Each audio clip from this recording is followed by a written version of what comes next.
Good morning ka-technician. So meron tayong repair dito na Lotus inverter 300 ampere na welding machine.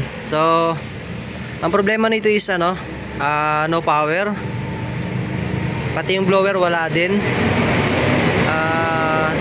At the same time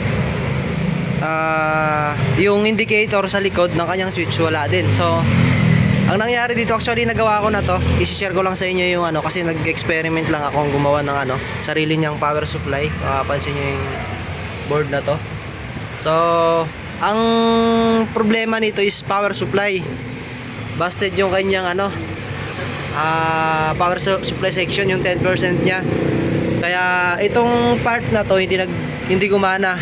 Kaya damay din tong pinakang yung IGBT niya, hindi rin siya nag-activate, kaya walang output, wala din siyang display, and wala rin dito yung indicator sa likod. So ayan, balik tayo dahil may customer tayo kanina.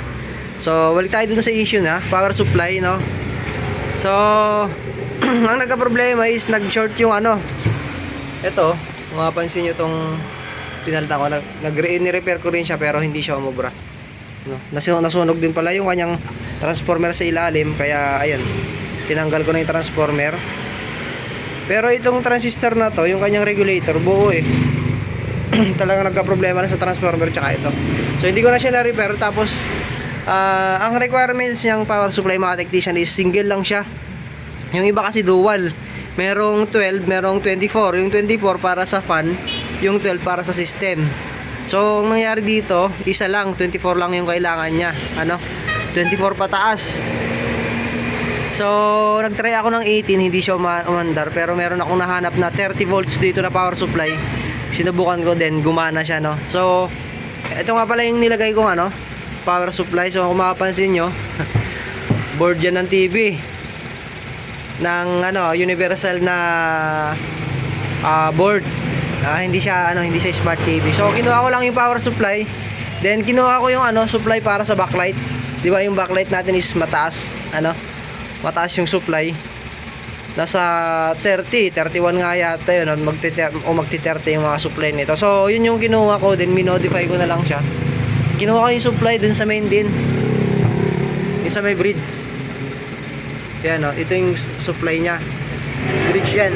AC ito, mga technician. Tapos pumunta sa AC input, then yung output niyang 30 volts, ito yon. Hanapin mo lang yung 30, dalawa lang naman yan, isang 12, isang 24. 30 para sa backlight, para sa system. So ganun din dito, kunin mo yung 24, ilagay mo dito. So meron diyang capacitor na malaki. Ito yan. So yan yung pupuntahan yan. So ayun lang, mga technician. All goods naman siya. Na-testing ko na siya kahapon. Di ko lang ma-testing ito sa ngayon ng i-welding kasi wala tayong wala yung cameraman natin. So i-testing lang natin through tester na lang siguro.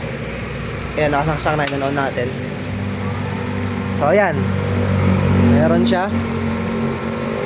Tapos tester natin, mag-range tayo sa 50.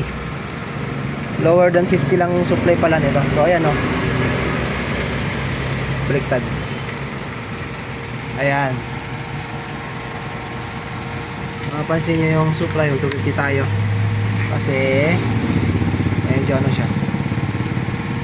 Ayan, tutok natin yung ayan, diba meron siyang 50 plus voltage. So ibig sabihin yan, working na siya, mga technician. So as well as yung display, gumagana na din. Ayan. So Lotus yung kanyang inverter, ang brand pala. Then ito, mga technician, be careful lang din sa pagmamount, tsaka yung supply, kung paano natin dito ilagay, kasi siyempre magsasalpak tayo ng panibagong power supply. So ayun, sa video ito, yun lang yung ituturo ko sa inyo. Sana may natutunan kayo sa video na to and nakatulong to sa inyo, mga technician. Salamat sa inyong panonood, and huwag mo rin kalimutan mag-subscribe sa aking channel, and huwag mong kalimutan i-share sa ating mga ka-technician ito. Salamat sa inyong panonood and God bless.